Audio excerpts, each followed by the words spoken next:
Recently, Nintendo confirmed that the development team behind Donkey Kong Bananza is the very same one that brought us Super Mario Odyssey. Now, at face value, this isn't the most shocking news. It takes just one look at Bananza to notice some heavy Odyssey influence. The game's visual style, collectathon nature, UI, and font choice all evoke the Plumber's 2017 masterpiece. Add now a focus on young Pauline with dreams of singing stardom, and you could veritably call it a prequel. There's even a new Pauline-led vocal track a la Odyssey's famous tune Jump Up Superstar. But what does this all mean for Donkey Kong Bananza? Well, there's the unavoidable fact that it's the first internally developed Donkey Kong game in 21 years. And knowing that this is, in essence, the Odyssey follow-up, EPD8's next major game, and a good chunk of their efforts for the last 8 years, for better or for worse, expectations are astronomically high. Even still, I believe that Donkey Kong Bananza will stand tall in the face of these expectations. I believe EPD8 will deliver a final product fitting of their stellar track record. Today, I want to take a closer look into why I believe this to be the case, exploring the reasons I think we should expect the world from Nintendo's first Switch 2 platformer.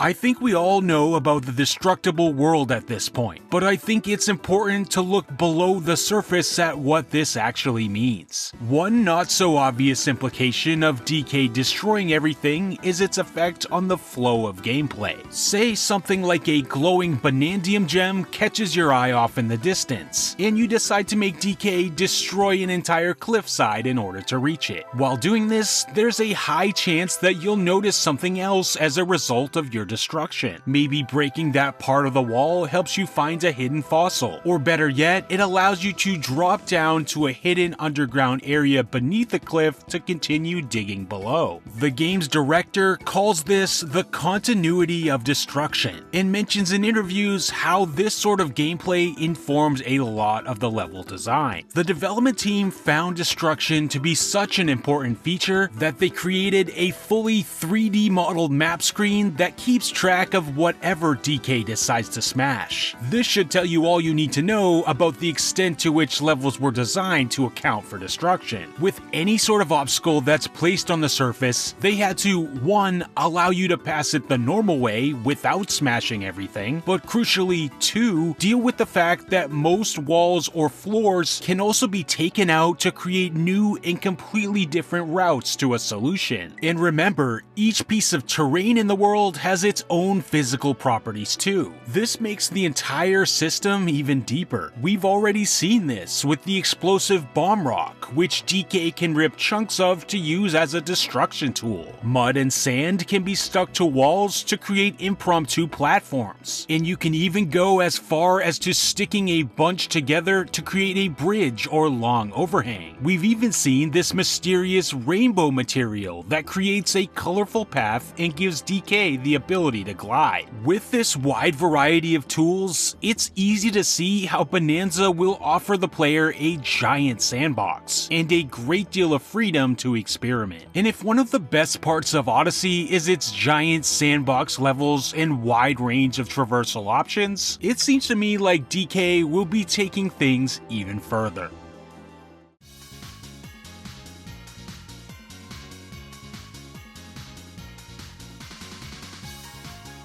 We know Donkey Kong will be taking advantage of several new Bananza transformations, which also change how we get around and interact with the worlds. So far, we've seen 3 transformations. The super strong Kong Bananza, which gives DK even more destructive power, Zebra Bananza, which lets him run at super high speeds over water and crumbling paths, and Ostrich Bananza, which gives him wings to soar in the skies above and drop egg bombs below. But what's amazing is, I don't think we've seen all of the transformations yet. We know that each transformation correlates to one of the giant elders we see inhabiting the underground. We have the Gorilla Elder, which helps us unlock Kong Bananza. We also see a zebra in charge of the zebra transformation, and an ostrich elder, which will of course grant us the ostrich one. It seems likely that each elder is tied to story progression in the main layers. For example, finding the Gorilla Elder will unlock the Kong Bananza transformation, which will then allow DK to reach the next main layer, in which he might find the subsequent elder. But how many elders will there be in total? Well, the upgrade menu shows slots for 2 more Bananza transformations after the 3 we already know about. This makes for 5 total transformations in the game, and I would believe this. It does make sense for there to be 2 more animal elders to meet in deeper layers, and 2 more transformations for them to teach us before the ending of the game. It's exciting to think that there might be 2 more unknown transformations that unlock even more new types of gameplay. As for what animals the 2 new transformations could be, I guess we'll just have to wait and see.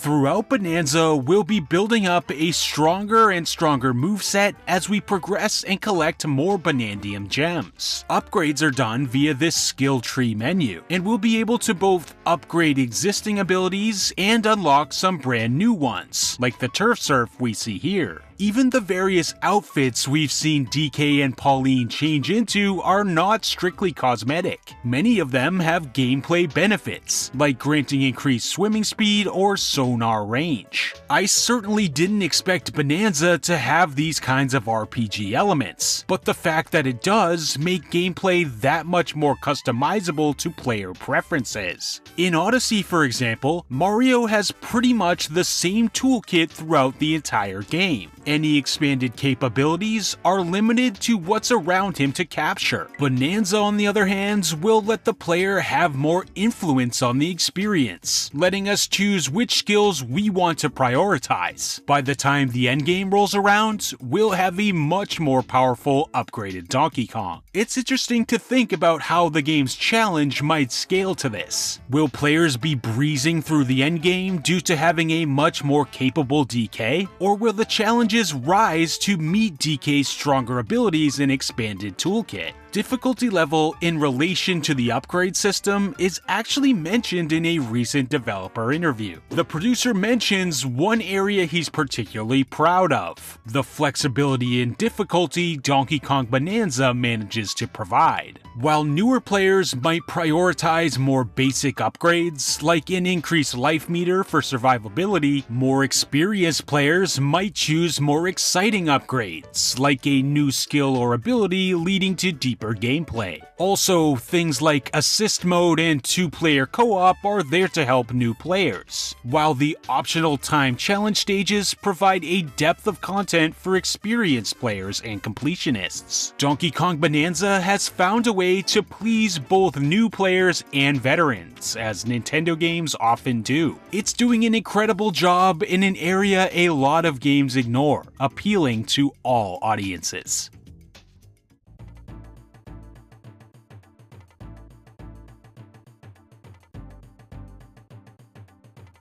When this team was tasked by Mr. Koizumi to create a new 3D Donkey Kong game, it was DK's anatomy, his unique physical characteristics, that were used to inform the game direction. DK has longer, stronger arms than, say, Mario does, which made him the natural choice for this new game concept centered around destructible blocks. But even though they were making a new game, the team also didn't forget that they were working with a beloved character with his own rich history. So in development, they looked at past Donkey Kong titles to see what classic nostalgic elements from those games could be brought forward into Bananza. Taking the extra step to do this is like a thank you for waiting to longtime Donkey Kong fans. We see barrel cannons and mine carts. There are also 2D side-scrolling sections, which are not only an idea borrowed from Odyssey, but also a callback to DK's legendary 2D platforming lineage. Squint your eyes here and you're looking at jungle hijinks on Super Nintendo.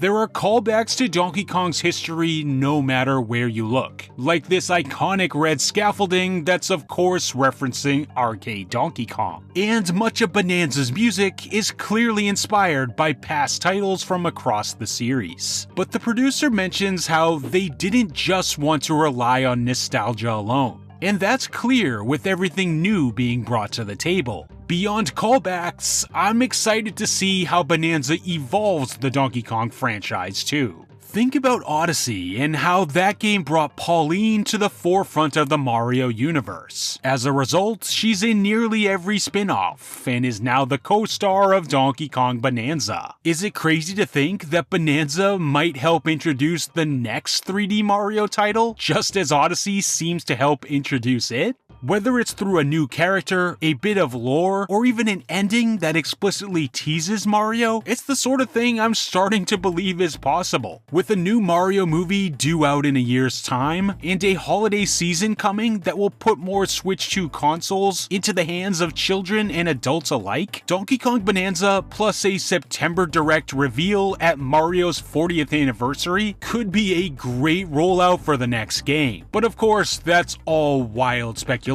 for right now.